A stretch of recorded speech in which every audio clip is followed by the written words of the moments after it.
মাননীয় প্রধানমন্ত্রী অনেকবার বলেছেন আমি পদত্যাগ করি নাই। তাহলে আপনি যখন অ্যাপিলেট ডিভিশন বলছে একটা যে মাননীয় প্রধানমন্ত্রী যেহেতু পদত্যাগ করেছেন, একটা সংকট উপস্থিত হয়েছে, রাষ্ট্রপতি যেহেতু রেফারেন্স চেয়েছে, প্রথমত মাননীয় প্রধানমন্ত্রী পদত্যাগই করেন নাই। প্রথম স্ট্রাইকিং পয়েন্ট। আমি এই ট্রেইল ধরে ধরে না আসলে আপনি এই যে ট্রাইব্যুনাল, আন্তর্জাতিক অপরাধ ট্রাইব্যুনাল, এটা আপনি বুঝতে পারবেন না। এই জন্য সাধারণ মানুষকে আমি একদম সহজ ভাষাতে বুঝা দিচ্ছি। তাহলে ব্যাপারটা যেটা দাঁড়ালো সেটা হচ্ছে যে প্রথমত আপনি মিথ্যার আশ্রয় নিয়েছেন, প্রধানমন্ত্রী কোনোদিন পদত্যাগই করেন নাই। সেকেন্ড মিথ্যার আশ্রয় হচ্ছে আপনি কোনোদিন ফুল কোর্ট হিয়ারিংই করেন নাই, অর্থাৎ আপনার সুইচই নেই। বুঝতে পারছেন? তিন নাম্বার ঘটনা হচ্ছে যে আপনি যে হিয়ারিং করবেন আপনার বিচারপতিই নাই, অর্থাৎ বিচারপতি যখন ক্যান্টনমেন্টের মধ্যে, আপনার অ্যাটর্নি জেনারেলই নাই। Who is the attorney general? Who appointed the attorney general? আর সবচেয়ে বড় ব্যাপার হইতেছে যে যারা অ্যাটর্নি জেনারেল নিয়োগ দিবে তারা কে, তারা কোত্থেকে আসছে, তাদের লিগ্যালিটি কি? আপনি তো ভাই গভর্নমেন্টই না, আপনি অবৈধ, ক্ষমতা দখল করেছেন। আপনি একটা লিগ্যাল গভর্নমেন্টকে আপনি ওভারথ্রো করেছেন, আপনি ক্ষমতা সিজ করেছেন। আপনি তো কোনো বিচার করতেই পারেন না। দ্য ফার্স্ট রুল, সশস্ত্র বিপ্লব ইজ দ্য অ্যান্সার। এইখানে যুদ্ধ ঘোষণা, অলিখিত গৃহযুদ্ধ শুরু হয়েছে। আমি মনে করি সাধারণ মানুষ আর্মস হাতে নিবে। আর্মিকে, সেনাবাহিনীকে বলতে হবে যে তুমি যদি আমাদের এগেইনস্টে নামো তাহলে তোমার বিরুদ্ধে এই অস্ত্র প্রয়োগ করবো, যদি তুমি নামো, এই অন্যায্য ভাবে নামো। এবং পুলিশও যদি সেটা করে, ওদেরকে নিউট্রাল থাকতে হবে। বাংলাদেশের মানুষ যদি সশস্ত্র বিপ্লব না করে তাহলে আপনার কোনো মুক্তি নাই। সশস্ত্র বিপ্লব ইজ দ্য অ্যান্সার। সমস্ত ডায়ালগ, সমস্ত রাজনীতি, স্ট্র্যাটেজি, সব স্টেজ আপনি পার করে ফেলেছেন। এই সরকার অবৈধ। এই সরকার 106 অনুচ্ছেদে গঠিত হয়নি। তার মানে হচ্ছে যে এই সরকারই অবৈধ, ফলে এই বিচার করার তাদের কোনো এখতিয়ার নাই। কোনোভাবেই এই অ্যামেন্ডমেন্ট করার এখতিয়ারও তাদের নাই। অ্যামেন্ডমেন্ট কি? একটা অধ্যাদেশের মাধ্যমে। এই এখতিয়ার তাদের নাই। এই যে ইউনূসের যে সরকার, ইউনূসের যে গভর্নমেন্টকে বলা হয়, গভর্নমেন্ট বলা হয়, আমি যেটাকে অবৈধ, আনকনস্টিটিউশনাল একটা গভর্নমেন্ট বলি, সেটি পুরোটাই মিথ্যা দিয়ে পরিপূর্ণ। সাধারণ মানুষকে এই জিনিসটা বুঝতে হবে যে তারা বলছে যে এই সরকার গঠিত হয়েছে 106 অনুচ্ছেদের বদৌলতে। 106 অনুচ্ছেদের বদৌলতে কোন সরকার গঠিত হতে পারে কিনা, এটা একটা প্রাইম কোশ্চেন, প্রথম কোশ্চেন।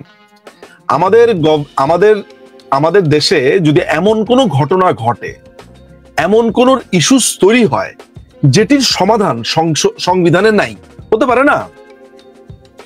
আমাদের প্রধানমন্ত্রী যদি মারা যান, তারপরে হচ্ছে যে তাহলে কি হবে?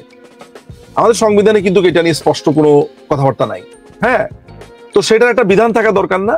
বিধান না থাকলে এই ধরনের ঘটনা যখন ঘটবে তখন রাষ্ট্রপতি যদি বেঁচে থাকেন, এখন আমার প্রশ্ন হচ্ছে যে রাষ্ট্রপতি যদি মারা যায় তাহলে কি হবে? ধরা যাক রাষ্ট্রপতি মারা যাওয়ার পরে বিধান আছে।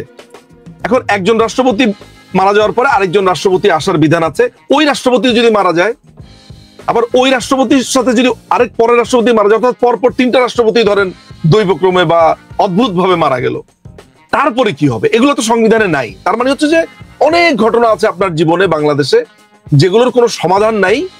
এগুলো সমাধান কে করবে? রাষ্ট্র তো চলতে হবে, রাষ্ট্র তো রান করতে হবে। তখন রাষ্ট্রপতি আপনার অ্যাপিলেট ডিভিশনের কাছে আপনার জানতে চান যে রাষ্ট্র আমি কেমনে চালাবো, এটা সমাধান কি? এমনও হতে পারে যে অ্যাপিলেট ডিভিশনের যে বিচারপতি তিনিও মারা গেছেন সেম ডেতে, তখন কি হবে? মানে এরকম অনেক অদ্ভুত ঘটনা তো আপনার লাইফে ঘটতে পারে। তো বেসিক নিয়ম হচ্ছে যে এমন যদি কোনো ঘটনা আপনার হয় রাষ্ট্রে, তখন রাষ্ট্রপতি মহামান্য সুপ্রিম কোর্টের কাছে, অর্থাৎ অ্যাপেক্স আদালত যেটি অ্যাপিলেট ডিভিশন, আমাদের সুপ্রিম কোর্টের 2টি বিভাগ, হাইকোর্ট এবং অ্যাপিলেট ডিভিশন, অ্যাপিলেট ডিভিশনের কাছে জানতে চাইবে যে মাননীয় আদালত, আমরা এখন কি করব, আমাদের করণীয়টা কি? তখন আদালত যেটা করে, আদালত একটা কোর্ট বসায় এবং পূর্ণাঙ্গ হিয়ারিং হবে। সেখানে আপনি কোনো মিথ্যার আশ্রয় নিতে পারবেন না। তার মানে দাঁড়াচ্ছে ওরা বলতে চাইছে যে সুপ্রিম কোর্ট একটা মতামত দিয়েছে যে যেহেতু প্রধানমন্ত্রী পদত্যাগ করেছেন, একটা অদ্ভুত অবস্থা বাংলাদেশে হয়েছে, ফলে একটা অন্তর্বর্তীকালীন সরকার বাংলাদেশে এই মুহূর্তে হতে পারে যারা বাংলাদেশকে রান করবে। তো আপনি যখন মিথ্যা তথ্য দিলেন যে মাননীয় প্রধানমন্ত্রী পদত্যাগ করেছেন, তাহলে আপনি শুরুতেই মিথ্যা আশ্রয় নিয়েছেন। তো আশ্রয় নিলে তার ওই ভার্ডিক্টই হবে না, ওই সরকারই গঠন হবে না। তার মানে দাঁড়াচ্ছে যে এই ইউনূস সরকার অবৈধ। মানে মোদ্দা কথা যেটা, এটা একটা মিথ্যার উপরে ভিত্তি করে তৈরি হয়েছে, কমপ্লিটলি মিথ্যার উপরে বেস করে, সংবিধানকে মিথ্যাভাবে ব্যবহার করে, প্রধান বিচারপতিকে মিথ্যাভাবে কোট করে একটা সরকার গঠিত হয়েছে, একটি অবৈধ সরকার গঠিত হয়েছে। নাও দ্য কোশ্চেন ইজ লিগ্যালিটি। আপনি কিছু কল রেকর্ডিং এনে বলছেন যে মাননীয় প্রধানমন্ত্রী হত্যার নির্দেশ দিয়েছেন, অথচ আমার ইন্টারপ্রিটেশন, আমি যে কল রেকর্ডিং গুলো হয়েছে সেখানে আমার দুটো সেগমেন্ট আছে। একটা হচ্ছে আমার ইন্টারপ্রিটেশন, আবার প্রথমটা যেটা হচ্ছে সেটা হচ্ছে যে প্রোগ্রামের শুরুতে আমি বলেছি লিগ্যালিটি অফ দি ডকুমেন্টস। আমি আপনাকে বললাম যে মামুন ভাই দেখেন, মামুন ভাই এই কল রেকর্ডিং এর মধ্যে মামুন ভাই হত্যার হুকুম দিয়েছে। আপনি তো ভাই প্রথম কোশ্চেনই করবেন যে এইটা যে আমার কল রেকর্ডিং, এটা প্রমাণ কি? এটা প্রমাণ করার জন্য ওই কল রেকর্ডিং এর সাথে যে অভিযুক্তের কল মানে গলার ভয়েস মিলছে কিনা, এই কল রেকর্ডিংটা আপনি কিভাবে পেলেন? আপনি যদি এই কল রেকর্ডিংটা আরই পেতে নেন, চুরি করে নেন, তাহলে এটা ইনঅ্যাডমিসেবল। এটাই তো সত্য হিসেবে প্রতিষ্ঠিত সারা দুনিয়ায়। মানে আপনি তো আন্তর্জাতিক আইনগুলো, একদম এটা ইনঅ্যাডমিসেবল, এটা আপনি অ্যাডমিট করতেই পারবেন না। তাহলে তো ভাই মানে কথায় কথা কত কিছু ফাঁসি হয়ে যায় প্রত্যেকটা মানুষের। এখন আপনাকে প্রথম আলাপে আসতে হবে যে আপনি কি এই ধরনের একটা এভিডেন্স বলবেন? আপনি চুরি করে একজনের ডকুমেন্ট এনে বললেন, মোবাইল দিয়ে খুলে বললেন, দেখেন ভাই এই যে এইটাই প্রমাণ।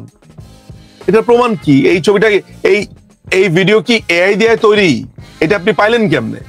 আপনি লুকা একজনের ভয়েস রেকর্ড করেছেন, উনি এটা সত্য বলেছেন না মিথ্যা বলেছেন, না মজা করার জন্য বলেছেন, না কি করেছেন? এটা আদৌ উনার গলা কিনা? এই গলার রেকর্ড যার সাথে কথা বলছেন তিনি আদৌ এক্সিস্ট করে কিনা, না এআই? আমরা কিচ্ছু জানি না। আমাদেরকে শুধু বলা হচ্ছে এইটা হচ্ছে মাননীয় প্রধানমন্ত্রীর গলা, উনি হত্যার নির্দেশ দিয়েছেন, লেথাল ওয়েপনের নির্দেশ দিয়েছেন, তা উনার ফাঁসি দিয়ে দাও। অর্থাৎ আপনি যার বিরুদ্ধে অভিযোগ এনেছেন তাকে আপনি ফেয়ার অপরচুনিটি দিচ্ছেন না।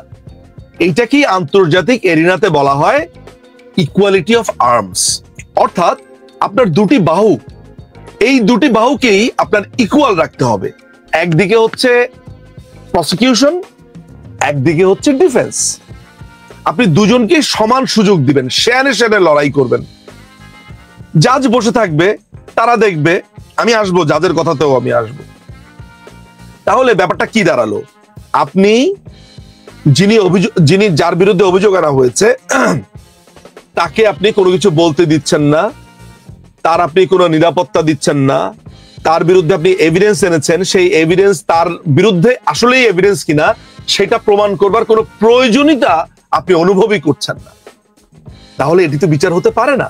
আচ্ছা, এরপরে তো সরকারের তরফ থেকে তাকে খুনি বলা হয়েছে যে শেখ হাসিনা তখনই আসবে বাংলাদেশে যেদিন তার গলাতে ফাঁসির দড়ি পড়বে।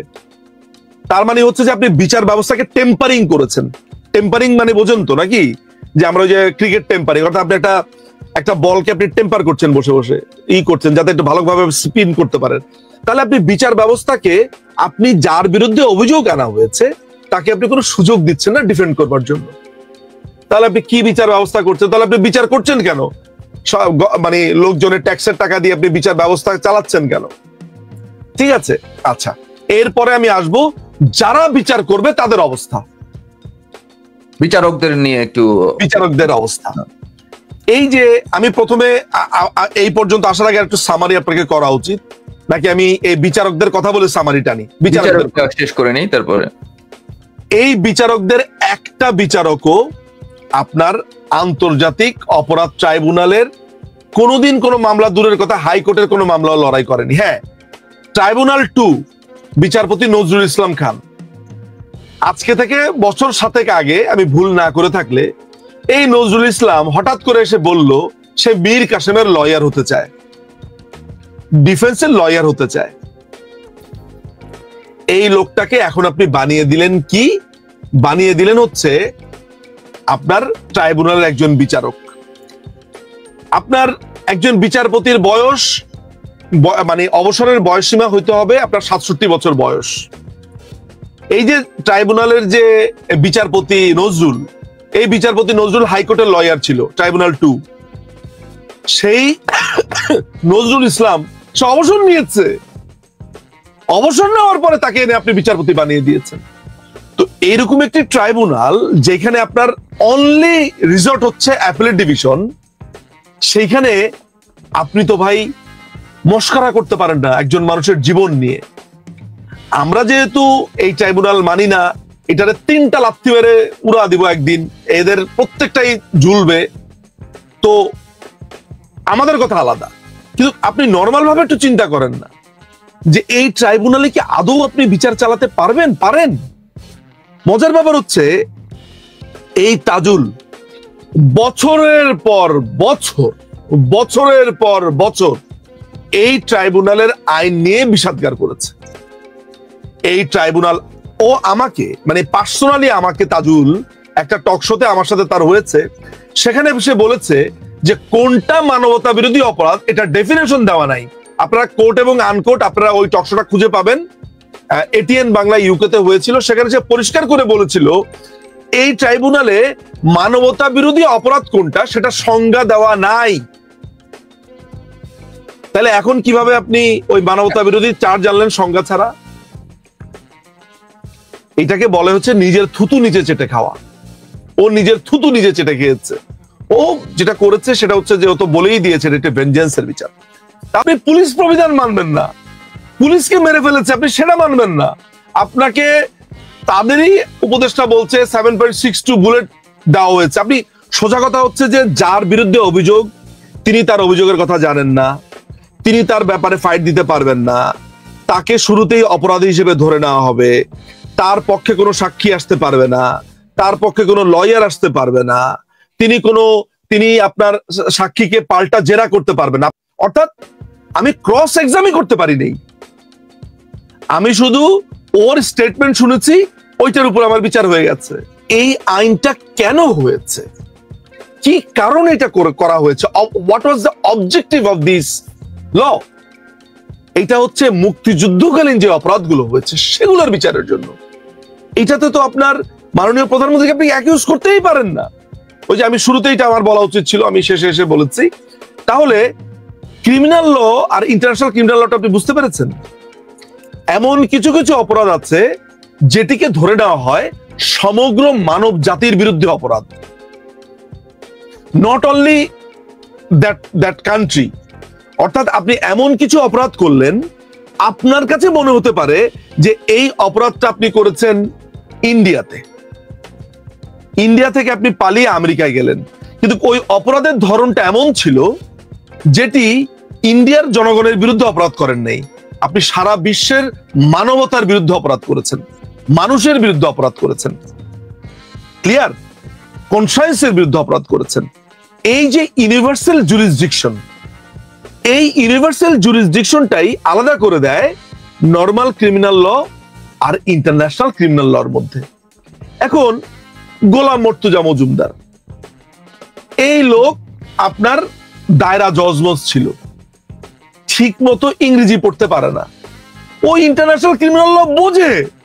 ইন্টারন্যাশনাল ক্রিমিনাল ল কাকে বলে, কি এটা কি, এদেরকে যদি আমি আগামী 5 বছরও পড়াই আমি শিওর তারা একটা চ্যাপ্টারও পাস করতে পারবে না। মানে এটা তো নর্মাল দিয়ে, এটার জন্য অনেক স্কিল লাগে, বছরের পর বছর এটা নিয়ে আপনাকে গবেষণা করতে হবে, পড়তে হবে, বুঝতে হবে, জানতে হবে। আপনি ইন্টারন্যাশনাল ক্রিমিনাল ল সম্পর্কে আপনার কোনো ধারণা নাই, আপনাকে জাজ বানিয়ে দিয়েছে, জাস্টিস বানিয়ে দিয়েছে আপনাকে। যেহেতু তাদের পাকিস্তান নামে যে রাষ্ট্রটি ছিল, এই রাষ্ট্রটা যে মানে আলাদা হয়ে মানে একটি রাষ্ট্র হিসেবে আলাদাই ছিল আসলে, এরা মনে করতো একটা রাষ্ট্র ছিল, কোনো কালেই পাকিস্তান আসলে একটা রাষ্ট্র ছিল না। হোয়াট এভার ইট ইজ, এই যে পাকিস্তান রাষ্ট্রটা ভেঙে গেল, বাংলাদেশ অভ্যুদয় হলো, এইটা তারা কখনো মেনে নিতে পারে নাই। তারা মনে করেছে যে দুইটি ভাই একসাথে ছিল, ভারত নামে একটি রাষ্ট্র এসে এই দুই ভাইয়ের মধ্যে ঝগড়া লাগিয়ে দিল। বহু বছর তারা এই মর্ম যাতনায় বেদনায় পর্যবসিত ছিল। তারা যেটা করতে চায় সেটি হচ্ছে যে এই পাকিস্তানকে আবার ইউনিফাই করতে, এবং তাদের জন্য সবচেয়ে বড় বাধা হচ্ছে বাংলাদেশ আওয়ামী লীগ।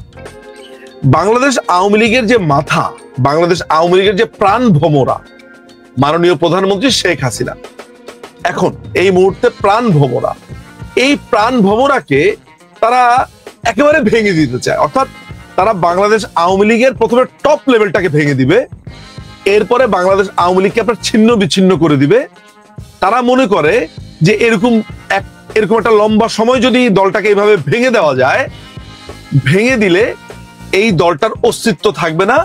ফলে এই যে ডানপন্থীদের যে উত্থানটা বাংলাদেশে হয়েছে, রাইট উইঙ্গারদের যে উত্থানটা হয়েছে, তারা এই শাসন ব্যবস্থা গত 54 বছরে যা করতে পারেনি তাদের মনের মতো করবে। তারা হয়তোবা এক পাকিস্তান এখন বানাতে পারবে না, কিন্তু এমন একটা ফেডারেল সিস্টেম করতে পারবে, এমন একটা ইউনিফাইড পাকিস্তান করতে পারবে যে দুটি আলাদা রাষ্ট্র হয়েও তারা একটা জোট।